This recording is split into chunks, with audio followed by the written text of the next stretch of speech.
buka sama-sama di kitab Bilangan, pasalnya yang ke-13, dimulai dari ayat yang ke-17 sampai 18.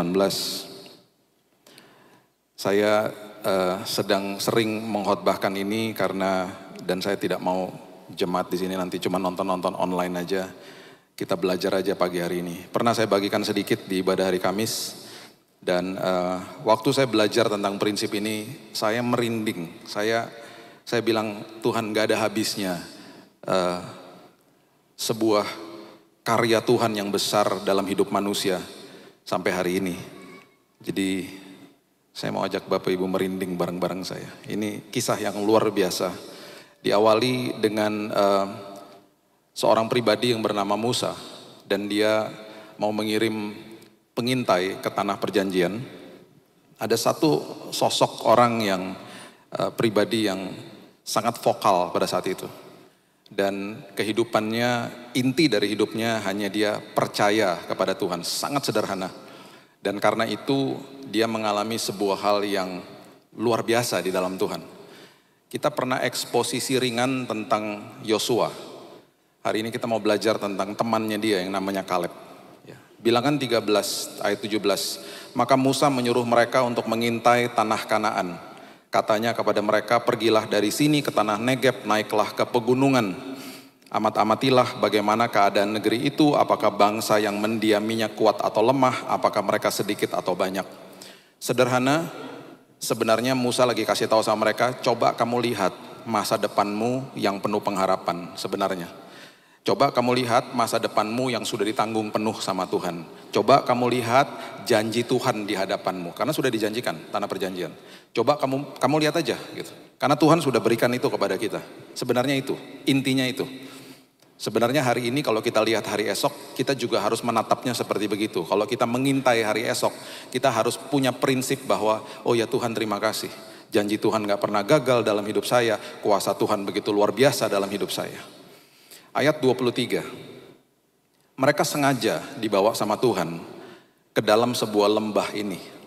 Dan Tuhan lagi mempertontonkan kepada mereka. Jadi ini sama sekali gak kebetulan ayat-ayat ini. Yang Tuhan rangkaikan secara luar biasa. Dia membawa pengintai-pengintai ini ke sebuah lembah yang sangat luar biasa suburnya. Dia lagi kasih tahu sama mereka, ini loh tanah perjanjianmu itu seperti ini. Jadi mereka dibawa ke dalam sebuah lembah yang sangat subur, namanya lembah Eskol. Lembah Eskol. Di situ mereka diminta untuk akhirnya mengambil keputusan. Apa keputusannya? Mereka sudah dikasih lihat janji Tuhan yang luar biasa. Itu sebabnya ayat 23 mengatakan begini. Ketika mereka sampai ke lembah Eskol, dipotong merekalah di sana suatu cabang dengan setandan buah anggurnya. Lalu berdualah mereka menggandarnya, juga mereka membawa beberapa buah delima dan buah ara. Begitu besar buahnya, begitu dahsyat hasil negeri itu. Mereka sampai harus memikul buah itu. Ini loh, Tuhan sengaja bawa mereka ke sana. Tuhan bilang, ini loh janjiku untukmu. Ini loh masa depanmu itu seperti ini sama aku. Dikasih lihat loh sama Tuhan. Dan tetap dalam hidup ini kita akan juga lihat masalah, sama aja. Sekarang kita mau pilih yang mana? Mau pilih karya Tuhan yang besar dalam hidup saya? Atau saya mau terpengaruh sama masalah saya? Ya, tempat itu ayat 24. Dinamai orang lembah Eskol karena tandan buah anggur yang dipotong orang Israel di sana. Oke. Saya mau Bapak Ibu bersama-sama saya, kita jangan lupa tentang nama Eskol ini karena ada kaitannya dengan kisah ini. Jadi saya mau kita sama-sama katakan sama-sama supaya kita nggak lupa. Ya, katakan lembah Eskol bersama-sama saya. 2, 3, lembah. Katakan dengan keras sekali lagi, lembah Eskol. Jangan lupa garis bawahi karena ini kisahnya betul-betul luar biasa. Yang Tuhan pertontonkan kepada mereka, yang Tuhan kasih mereka lihat, itu akan Tuhan lakukan dan ada karya Tuhan di balik semua ini. Ya. Sesudah lewat 40 hari, ayat 25. Sesudah lewat 40 hari. Jadi mereka mengintai ini 40 hari. Pulanglah mereka dari pengintaian negeri itu. Ya, dan langsung datang kepada Musa, Harun, dan segenap umat Israel di Kadesh. Kadesh itu sebenarnya kalau lengkapnya Kadesh Barnea namanya. Di padang gurun Paran. Mereka membawa pulang kabar kepada keduanya dan kepada segenap umat itu dan memperlihatkan kepada sekaliannya hasil negeri itu. Jadi mereka pulang 40 hari pengintaian, mereka berhadapan sama Musa, sama Harun, ini bos-bosnya gitu ya, sama segenap bangsa Israel, mereka memberikan laporan. Bos, guys, ini loh laporannya, ini loh janji Tuhan memang luar biasa. Dan ini adalah sebuah karya Tuhan yang luar biasa. Mereka memperlihatkan hasil tanah itu. Mereka memperlihatkan hasil yang luar biasa kepada mereka. Dikasih tahu. Ya. Nah, ayat yang ke-27. Mereka katakan ini, ayat 27. Ini ya, 12-12-nya masih sepakat Bapak Ibu. 12-12-nya ini masih sepakat. Mereka masih mengatakan betul Tuhan hebat, betul hasil tanahnya luar biasa. Bilangan 13 ayat 27. Mereka menceritakan kepadanya, kami ini sudah masuk ke negeri kemana kau suruh kami. Dan memang, tuh loh mereka katakan, negeri itu berlimpah-limpah susu dan madunya. Dan ini loh hasilnya. Udah dikasih lihat loh.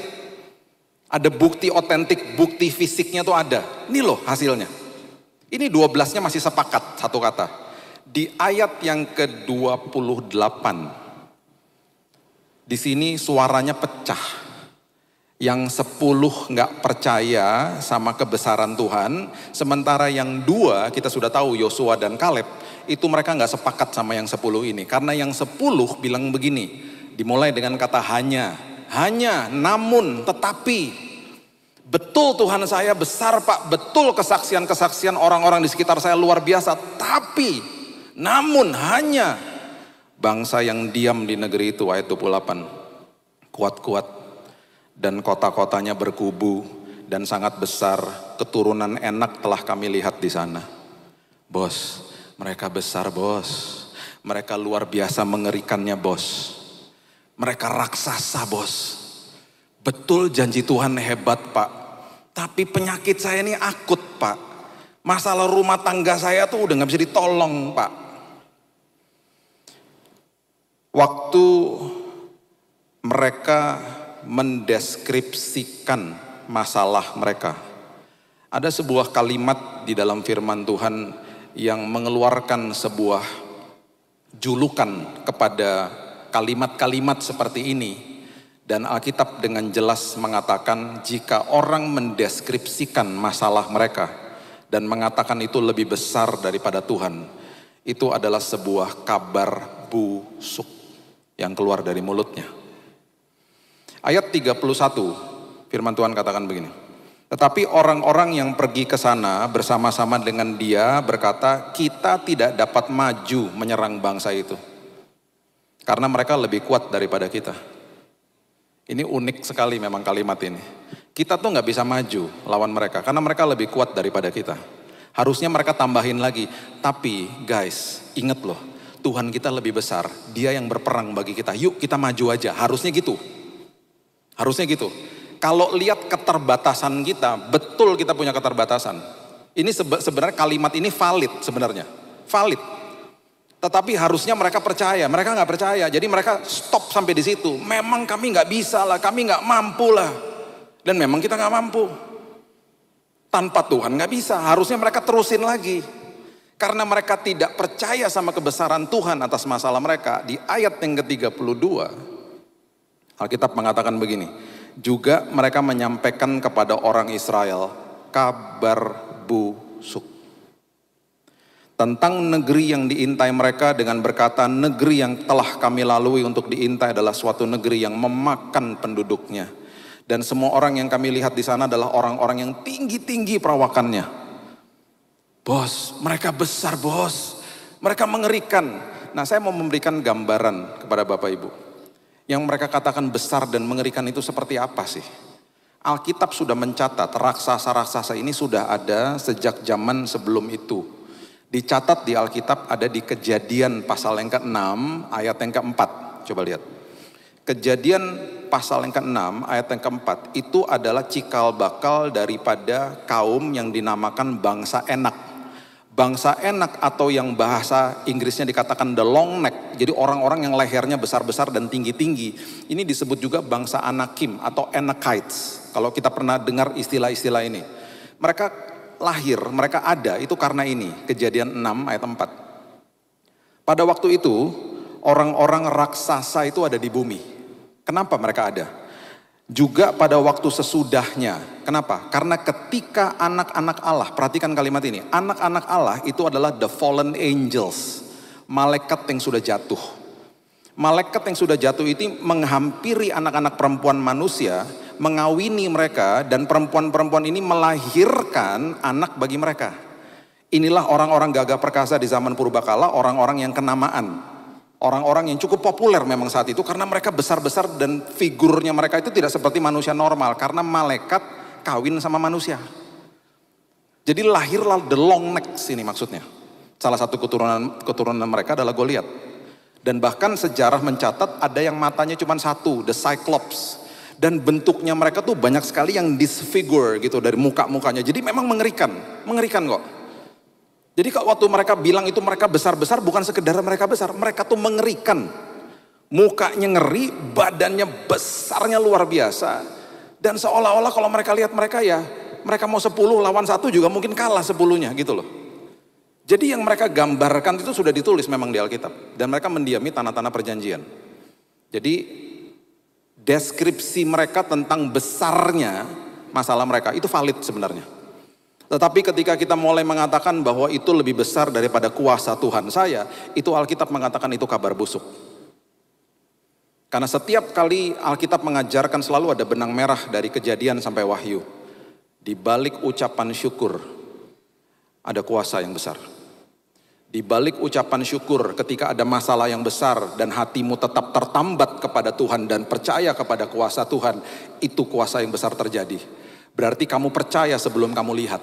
Berarti kamu percaya karya Tuhan bekerja. Berarti kamu percaya Tuhan sedang bekerja walaupun kamu gak bisa lihat. Gitu loh. Jadi hati-hati dengan mendeskripsikan masalah kita. Karena itu udah pasti ketika orang mulai deskripsikan masalah yang besar, dia akan mulai lihat dirinya gak mampu, gak bisa seperti mereka katakan tadi. Itu sebabnya di Bilangan 13 ayat 33 mereka akhirnya mendeskripsikan diri mereka di hadapan masalah mereka. Ayat 33 mereka katakan gini. Juga kami lihat di sana orang-orang raksasa, orang enak yang berasal dari orang-orang raksasa karena mereka besar, dan kami lihat karena mereka besar, kami lihat diri kami seperti belalang. Ya matilah kita lah Pak, lawan orang sebesar itu ya saya kayak belalang. Bahkan mereka berasumsi, nah ini makin parah ini. Mereka berasumsi bahwa lawannya mereka kalau lihat mereka pun kayak belalang dikatakan, dan demikian juga mereka terhadap kami. Emangnya mereka ketemu sama raksasa itu? Ya enggak, mereka lagi mengintai kok. Jadi mereka mengatakan dirinya kayak belalang, bahkan mereka berasumsi musuhnya kalau ketemu mereka pasti lihat mereka kayak belalang. Jadi udah makin hancur, gambar dirinya tuh dirusak sama iblis. Sekarang perhatikan, apa persepsi Tuhan tentang musuhnya bangsa Israel? Yesaya 40 ayat yang ke-22. Yesaya 40 ayat ke-22. Ini mengatakan begini, ini persepsinya Tuhan lah ya, tentang manusia. Dikatakan begini. Dia yang bertahta di atas bulatan bumi dan penduduknya seperti apa? Belalang. Persepsinya Tuhan. Sekarang kita punya pilihan hari ini. Saya mau lihat masalah saya dari kacamata saya yang sangat terbatas. Atau saya minta Tuhan bukakan mata rohani saya supaya saya lihat masalah saya dari kacamatanya Tuhan. Saya nggak pernah lupa anak saya dulu suka tarik-tarik celana saya, Raina, di lift yang penuh sesak dengan orang. Dia tarik-tarik celana saya, diminta digendong. Karena kami berdiri di lift paling belakang. Saya selalu bilang gini, Dek, susah ngangkat kamu tuh repot. Ini orang rame penuh sesak nih, sebelum zaman masih dulu ya. Sebelum pandemi lah, masih kecil ini anak. Jadi saya selalu bilang, udahlah tunggu aja. Sampai satu hari saya sadar betapa sumpeknya memang dia di bawah. Karena pendeknya kan segitu. Pemandangannya gak enak banget itu di bawah situ. Di hari itu ketika saya sadar, saya sampai minta permisi sama Mas di depan saya. Mas, permisi sebentar ya, saya harus balik badan sebentar, saya gendong dia. Waktu saya gendong di lift yang penuh sesak dengan orang, saya nggak pernah lupa hari itu. Tiba-tiba mukanya begini, lega. Waktu mukanya lega, apakah liftnya udah nggak rame? Tetap rame. Tetap penuh sesak dengan orang. Kenapa mukanya lega? Karena pemandangan dia setinggi pandangan saya. Nggak di bawah itu lagi. Jadi kalau lewatin badai, bilang sama Tuhan, gendong aku Tuhan. Buka mata rohaniku Tuhan. Tiba-tiba ada damai sejahtera. Tiba-tiba ada sukacita. Masalahnya masih ada. Tambah berat kadang-kadang. Tambah berat. Kita lihat dari persepsinya Tuhan. Timbul damai sejahtera. Teman-teman saya waktu saya sakit datang ke kamar, 90% pasti nangis lah lihat saya. Karena kondisi saya udah hancur, udah kayak tengkorak foto saya. Kalau lihat foto saya udah kayak tengkorak. Mereka bilang, aduh kok sampai kayak gini Bill. Setelah 2-3 jam biasanya ngobrol-ngobrol pulang. Mereka bilang gini, aku semangat loh ngobrol sama kamu. Kok kamu punya semangat seperti itu? Kok kamu punya damai seperti itu? Saya selalu katakan begini, di dalam kelemahan kita kuasa Tuhan dinyatakan. Yang penting kamu percaya. Yang penting kamu taruh hatimu, serahkan kekhawatiranmu kepada dia. Itu yang akhirnya saya selalu bicarakan setiap hari ketika bangun pagi. Dan saya pernah share di sini, saya selalu bilang, Tuhan aku kutip 1 Petrus 5 ayat 7. Aku serahkan semua kekhawatiranku pada pagi hari ini Tuhan. Walaupun aku belum merasa ada kekhawatiran. Aku tukar Tuhan dengan Yohanes 14 ayat 27. Damai sejahtera telah kutinggalkan bagimu. Rugi kalau saya gak terima, ditinggalin sama Tuhan buat saya. Jadi saya ambil ya Tuhan damai sejahtera. Aku tukar kekhawatiranku dengan damai sejahtera. Karena firman Tuhan katakan damai sejahtera yang diberikan sama Tuhan Yesus adalah damai yang tidak seperti dunia berikan. Yang dunia berikan itu ketenangan setelah badai selesai. Damai yang Tuhan berikan, damai selagi ada badai. Terus disambung lagi, jangan gelisah, jangan gentar hatimu. Oh terima kasih Tuhan, amin. Aku gak mau gelisah, aku gak mau gentar hatiku. Aku tukar Tuhan dengan damai sejahtera. Jadi ketika orang katakan, kok kamu ada damai? Ya itu dari Tuhan lah. Karena kita proaktif bilang, Tuhan aku perkatakan pujian penyembahanku kepadamu, aku ucap syukur kepadamu hari ini, dan aku percaya kuasamu besar, aku tukar semua kekhawatiranku Tuhan. Dengan damai sejahtera yang telah ditinggalkan bagi kita. Rugi kalau gak diambil, ditinggalin kok. Banyak orang gak mau ambil, tetap mau percaya sama masalahnya. Akhirnya hidupnya gak pernah ada damai, stres terus. Masalah akan selalu ada dan gak pernah gak ada. Karena dunia sudah gelap. Nah ketika Kaleb melihat masalah itu, dia melihat dari persepsinya Tuhan. Makanya ada deskripsi yang luar biasa tentang dirinya Kaleb. Coba lihat bilangan yang ke-14, ayatnya yang ke-9. Ini katanya Kaleb, bilangan 14 ayat 9. Janganlah memberontak kepada Tuhan, ya. Dan janganlah takut kepada bangsa negeri itu. Perhatikan kalimat ini luar biasa kalimatnya dia. Dia katakan begini, sebab raksasa itu akan kita telan habis.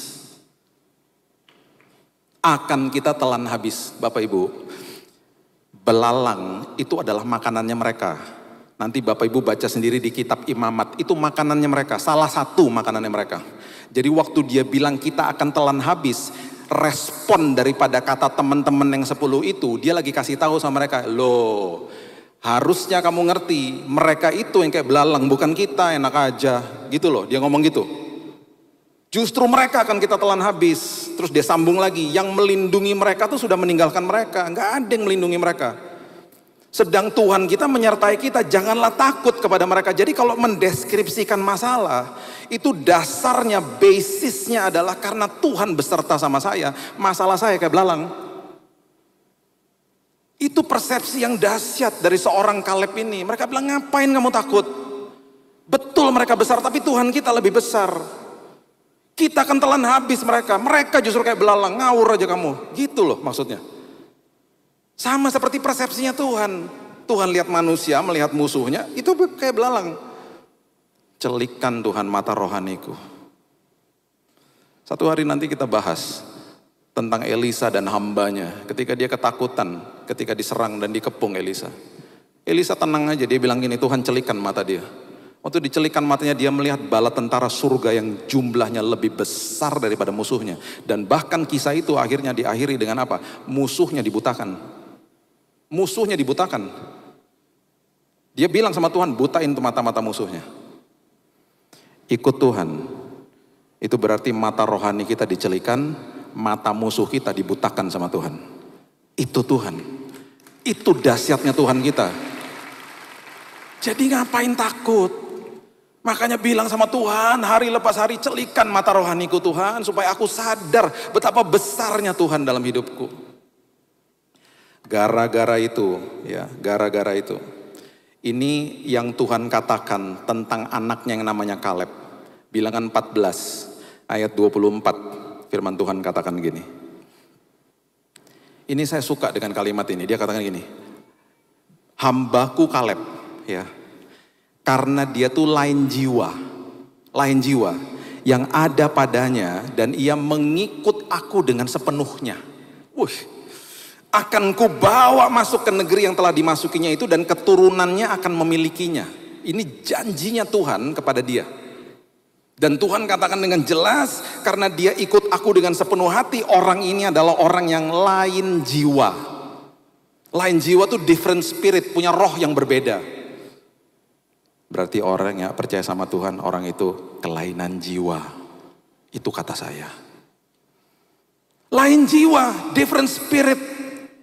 Terus Tuhan bilang apa? Kamu akan kubawa masuk. Kenapa Tuhan bilang begitu? Karena ada hukuman Tuhan kepada bangsa Israel. Kalau Bapak Ibu pernah berpikir, kenapa ya mereka mengembara sampai 40 tahun? Ini jawabannya. Coba lihat bilangan 14 ayat 33 dan 34. Bilangan 14 ayat 33 dan 34. Tuhan katakan gini, anak-anakmu akan mengembara sebagai penggembala di padang gurun 40 tahun lamanya. Dan akan menanggung akibat ketidaksetiaan sampai bangkai-bangkaimu habis di padang gurun. Sesuai dengan jumlah hari yang kamu mengintai negeri itu, berapa lama kamu mengintai? 40 hari. Nah perhatikan ini, 1 hari dihitung 1 tahun. Nah loh. 1 hari kamu mengintai dihitung 1 tahun. Jadi sekarang 40 tahun lamanya kamu harus menanggung akibat kesalahanmu supaya kamu tahu rasanya jika aku berbalik daripadamu. Kalau mereka mengintainya 50 hari, mereka akan mengembara 50 tahun berarti. Jadi mereka mengembara 40 tahun itu gara-gara 10 pengintai. Gara-gara 10 pengintai yang mempengaruhi orang segitu banyak. Karena kalah suara yang dua ini, yang duanya kan percaya. Kaleb sama Yosua kan percaya, makanya kita nggak pernah dengar nama-nama Nafbi, Palti, Galdi. Kita nggak pernah dengar nama-nama itu. Mereka mati di padang gurun, padahal nama-nama mereka itu ada di bilangan 13. Mereka bukan pahlawan iman, tetapi pahlawan iman bagi kita yang kita masih dokumentasikan namanya kepada keturunan kita itu Yosua dan Kaleb. Kita masih memberikan nama-nama itu kepada anak-anak kita. Karena mereka pahlawan iman. Mereka mengembara 40 tahun gara-gara 10 itu. Bapak Ibu perhatikan prinsip ini. Yosua sama Kaleb, mereka kan percaya. Tapi karena dihukum 40 tahun, mereka kan kena imbasnya. Kan Tuhan gak pernah bilang gini, Yosua sama Kaleb, kamu masuk duluan sana tanah perjanjian, yang ini gak boleh masuk, kamu duluan. Enggak, mereka ikut mengembara 40 tahun. Sama seperti kita, nggak tahu apa-apa lahir di dalam muka bumi ini karena pada dosa manusia yang awal, kita semuanya kena imbasnya, dunia ini penuh dengan kegelapan. Tetapi Tuhan selalu memperhitungkan anak-anaknya dan menyertai melindungi anak-anaknya. Itu sebabnya dia katakan, aku akan sertaimu. Kamu justru akan masuk ke tanah perjanjian. Bapak Ibu, 10 pengintai nggak boleh masuk. Mereka mati karena tulah. Generasinya mereka di wipe out. Nggak boleh masuk, mati semua di padang gurun. Yang boleh masuk sama Yosua dan Kaleb itu anak-anak yang muda-muda. Yang sangat muda, anak-anak youth-nya gitu, generasi berikutnya. Itu yang boleh masuk sama mereka. Dan waktu mereka masuk ke tanah perjanjian, itu mereka tetap harus bertempur di situ. Kita udah pernah eksposisi, saya udah pernah bagikan di tempat ini kisah tentang Yosua. Bapak Ibu bisa nonton lagi videonya. Itu di kitab Yosua pasal yang pertama, itu janji Tuhan kepada Yosua detail. Siapa yang akan melawanmu, aku akan tumpas, kamu pasti menang. Tenang aja. Itu di janjinya Tuhan jelas. Nah, Generasi muda sebelum masuk ke tanah perjanjian, mereka harus disunat di tanah Gilgal. Alkitab dengan jelas mengatakan di Yosua 5 itu adalah mereka sedang meninggalkan celah Mesir. Jadi sunat itu melambangkan hadirat Tuhan dan paradigma baru. Karena mereka punya pengaruh dari orang tua mereka, Tuhan mau pastikan bahwa semua paradigma Mesir itu ditinggalkan sebelum mereka masuk ke dalam tanah perjanjian. Makanya mereka disunat. Dan mereka masuk. Waktu mereka masuk, mereka menikmati bertih gandum, hasil tanah yang luar biasa, dan hari itu mana dari sorga di stop. Yang tadinya Tuhan manja-manjain mereka tiap hari pakai mana, di stop sama Tuhan. Karena sekarang waktu masuk ke tanah perjanjian, mereka harus mengelola. Itu lambang daripada kedewasaan rohani. Kamu kelola hidupmu, kamu akan berhasil di situ, kamu akan menghasilkan makanan yang lebih enak daripada mana yang setiap hari kamu makan. Kamu akan nikmati anggur, kamu akan nikmati susu, madu, bertih gandum, makanan yang luar biasa melimpah. Tapi harus kamu kelola. Jadi tinggalin dulu paradigma Mesir, supaya kamu masuk tanah perjanjian tuh dengan kedewasaan. Kamu mengelola tanah perjanjian yang aku sudah siapkan bagimu. Tuhan mau kita dipersiapkan untuk mengelola hari esok kita. Itu sebabnya ketika ada masalah, kita semua ini sedang dibuat dewasa sama Tuhan, menjadi pengelola-pengelola yang dahsyat. Karena ada janji Tuhan yang besar di depan kita, gitu loh. Jadi waktu mereka masuk ke sana, mereka tetap harus berhadapan sama raksasa-raksasa. Jadi waktu mereka masuk, mereka mulai diundi Bapak Ibu satu-satu. Suku ini misalnya ya, suku Dan undi. Dapat Malang misalnya. Suku Naftali dapat Surabaya misalnya. Suku Yehuda, nah ini dia, suku Yehuda itu adalah sukunya Kaleb. Suku Yehuda nantinya di keturunan Yehuda itu ada Yesus. Contohnya misalnya ya, kalau di Indonesia ini kota yang paling besar kan Jakarta. Jadi suku Yehuda tiba-tiba diundi dapat Jakarta misalnya.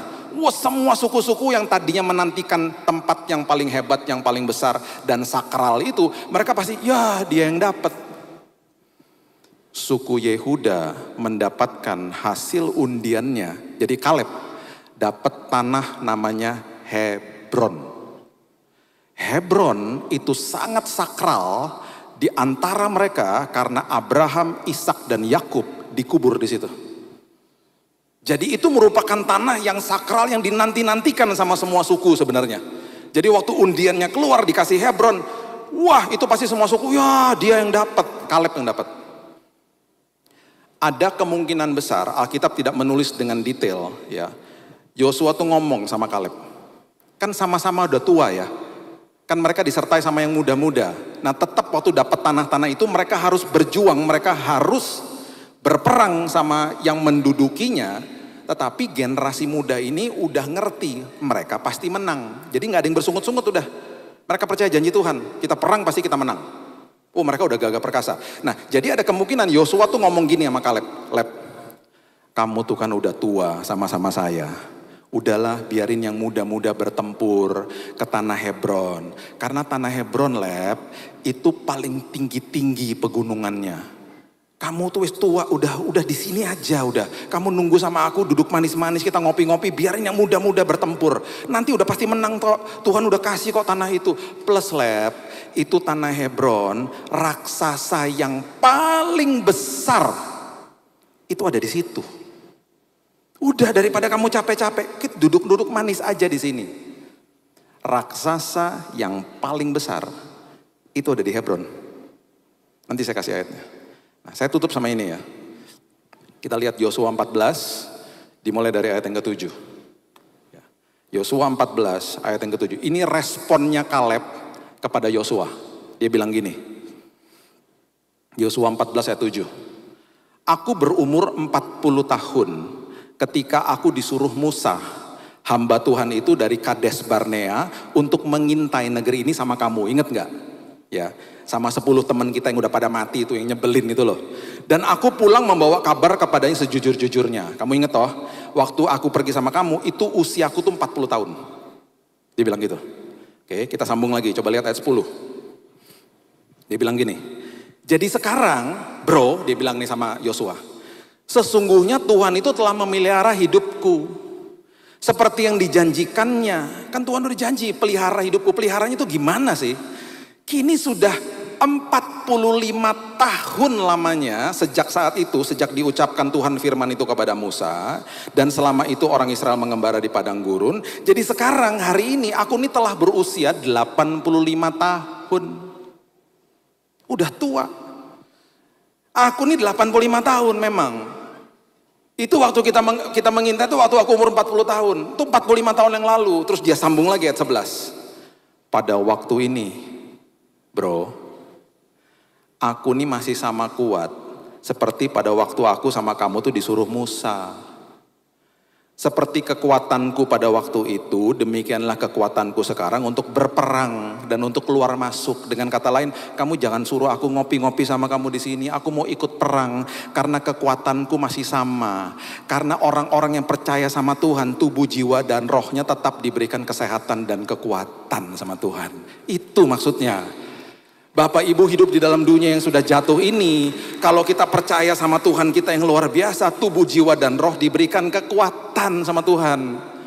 Dia awet muda, dia dipelihara sama Tuhan. Itu sebabnya di ayat yang ke-12, di bagian yang pertama, dia katakan begini sama Yosua. Bro, oleh sebab itu berikanlah kepadaku pegunungan. Bahasa Inggrisnya apa? Give me the mountain.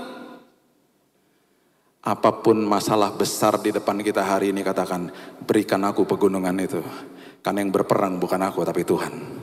Give me the mountain. Dia gak peduli, dia gak mau duduk-duduk manis. Aku mau perang. Ayat 13, ini bukti dikasih Hebron. Yosua memberkati Kaleb bin Yefune. Diberikannya Hebron kepadanya menjadi milik pusakanya. Perhatikan ayat terakhir, ayat 15. Nama Hebron dahulu ialah Kiryat Arba. Arba ialah orang yang paling besar di antara orang enak.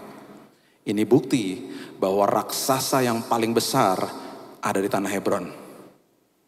Dan setelah dia bertempur dan dia menang, Alkitab katakan amanlah negeri itu, semuanya selesai berhenti berperang. Saya mau beritahu ini kepada Bapak Ibu. Ingat lembah Eskol yang tadi kita sebutkan? Ingat ya? Lembah Eskol itu ternyata ada di tanah Hebron. Di balik pegunungan yang tinggi, di balik raksasa yang paling besar, menanti lembah yang paling indah yang Tuhan sudah siapkan bagi dia.